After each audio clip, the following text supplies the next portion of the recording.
Summer and I are just enjoying a walk along one of our favourite spots here in JBR.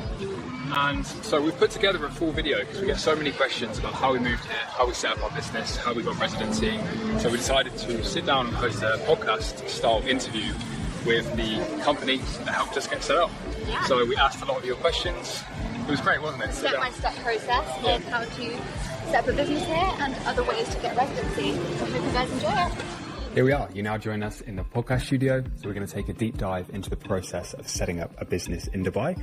We'll leave a Google form in the description if you'd like to find out any more information or set up a business yourself. You can check that out. Today we are with Shellen, who is an expert in setting up businesses here in Dubai. We also used Shellen in the company last year to set up our own business here. But yeah, we're just going to do loads of questions, simplify it, go step by step through the process. Okay, so the first question is, how would our viewers go about setting up a business here in Dubai? So there are multiple options. Obviously the UAE is quite large. Everyone knows about Dubai, but there are actually 7 Emirates. So depending on what the business is, how they're going to be operating, there are many, many different options. So different types of jurisdictions, which will work for different types of businesses. So the first thing that we need to kind of establish, which we would have done with you guys, is obviously the activity, what the business is actually going to be doing, who they're targeting.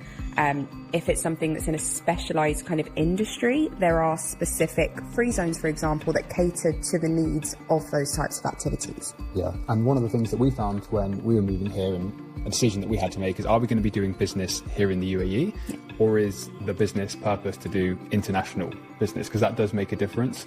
And we actually chose to do a mainland business, as we do conduct business here in the UAE. So that's also something for them to think about, right? Exactly. You don't need to rack your brains, obviously, trying to figure that out. That's a big part of what I do, as Matt and Summer themselves know. I will run through that with you and figure out what's going to be the best route. So in terms of the jurisdictions, there are different ways of setting up, as Matt has touched on. We've got mainland, free zone, offshore. So depending on what's going on, we can obviously have that discussion, as you guys know.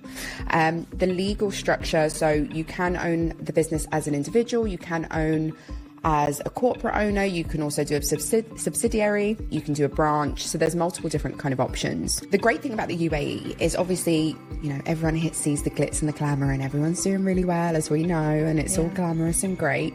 But it does cater to everyone at all levels. You know, whether you're a startup, whether you're expanding, whether it's your 25th branch around the world, there is an option for you. So with that being said, obviously there are different options for, you know, offices, warehouses. If you're not that big and you don't need that space yet, we've also got options which are really, really cost effective, and means that you don't necessarily need to get an office, depending on how many staff you've got, you know, how quick you're planning on expanding, those kind of things. So when it comes to visas, obviously, as you guys know, you live here, you're going to need them. But in terms of employee visas, we can help with those as well. And that is very flexible, you know, grow as you wish to grow. But a lot of the driving force for a lot of people that are moving the business here, as well as getting away from tax, as we know, is for residency purposes. So even if you're just looking to set up a business for the visa, there are options there as well that are really, really cost effective. And adding to that, how often does the person that's got a visa need to be in the UAE for the residency? Do they need to live here a certain amount of time, or how many days a year do they? So it's not necessarily a days a year situation, it's more a period of time that you have to be in.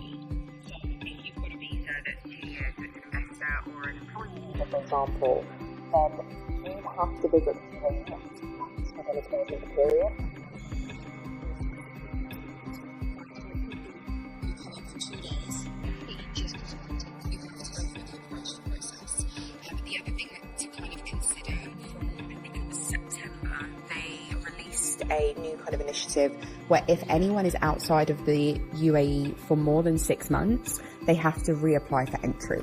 So it's like an online form, and you have to explain why you've not been in the UAE for 6 months. So we briefly touched on mainland, free zone and offshore. Yep. Obviously, when people are coming over, setting up a business, they're thinking, which option should I go for? Is there a specific one that's the best, or what are your thoughts? That's a question that I get a lot, but it's very, very kind of unique and specific to the individual. You know, how you're going to be operating the business. You guys mentioned earlier about setting up a mainland business because you're operating from here. So that's exactly what we need to consider when setting up something for someone. If it's purely international business, everything is online, nothing's going to happen in the UAE, but you want to live here, you want to be able to invoice from here, then a free zone is 100% the best way to go. It's the cheapest option. It gives you your residency, allows you to operate from a tax-free environment, still 0% on free zone international business anyway.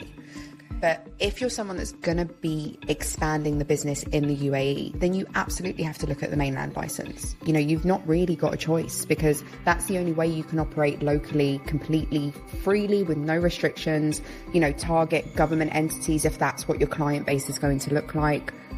It really, really depends on the business. So there's not really a right or wrong. It's very unique to the business, to the person, and what the kind of short and long-term plans are. So to clarify, if I was coming over, moving to Dubai, I have an online business, maybe I do graphic design or social media marketing for companies all across the world, but I want to live here. I could probably do free zone. And then say if I was coming here and offering my services, maybe as a videographer, actually working with companies in the UAE, going and filming for them, would that mean I'd have to be a mainland company because I'm doing transactions with UAE businesses? So that there are such thing as grey areas as well. So someone like that could potentially be deemed like a freelancer, and then they're working under their license. So for example, if someone wanted to come and do some content work through you guys, they could potentially work underneath your license, even if their license isn't a mainland license. So this is what I mean. It's all very unique, circumstance-based. So as you guys know, we'll have a long conversation about kind of what the short-term plans are, what the long-term plans are, what is likely to happen, situations that might have a slight chance of happening, and then I can give the scenarios as well. But yeah, it's not really a question that's easy to answer just because it is so individual. Yeah, so guys, if you do have further questions on that, make sure to fill out your details in the form below.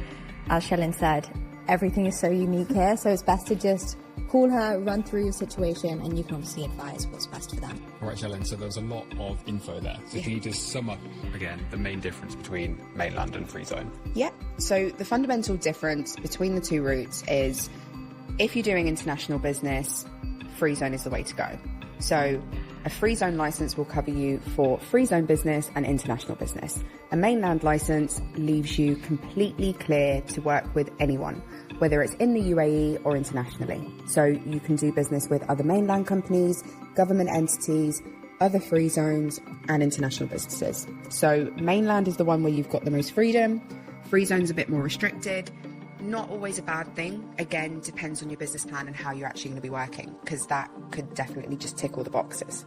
Yeah, that makes sense. And once you set up, let's say, a free zone, and then you decide that you want to do more business here in the UAE, can you change that license? So there's not necessarily a way to change it, because there are different governing bodies. So the free zone is its own jurisdiction. So you can either have a branch of that existing free zone, or set up a brand new business which is in the mainland. That can get a little bit complicated just because the name might not be the same. You have to go through the process of getting a bank account and everything set up again. So it's effectively like starting from scratch. But again, this is why we have such a big conversation at the beginning on the kind of short and long-term plans, because if this is something that's likely to happen in the first year, my advice is going to be just dive right in and do the license that you need so you can just keep going, because there's no point in building the business and then getting to a point where actually now I need to close this and start again. That makes sense. I have 2 more points to add on this section. We'll go into the costs more in detail later, but free zone is a more cost-effective way to set up than mainland, right? And then another question that I've had from a lot of people coming here is the setting up of bank accounts when you're a free zone company versus mainland. So is it known to be a lot harder as a free zone company to get a bank account here in Dubai? I mean, to answer that simply, yes. Free zone's always a little bit trickier. Well, obviously I've been doing this for a few years, so for me, I've got my preferred free zones that I recommend my clients, and there are always driving forces, and normally the main driving force is that exact point, making sure that, I can do the license quite easily for them, get them their visas, that's fine, but what is the point if they cannot operate? Yeah. So for me, the free zones that I recommend, sometimes they might not be the cheapest free zones. They're still more cost effective than mainland, of course, but they are kind of an all-round good choice. So, you know, ease of operating. I tend to try and find the ones that do not require NOCs, do not require office space, easier with the banking process, those kind of things. So for me, it's very much important to think about the whole journey rather than just setting up the cheapest option. And I always tell everyone that.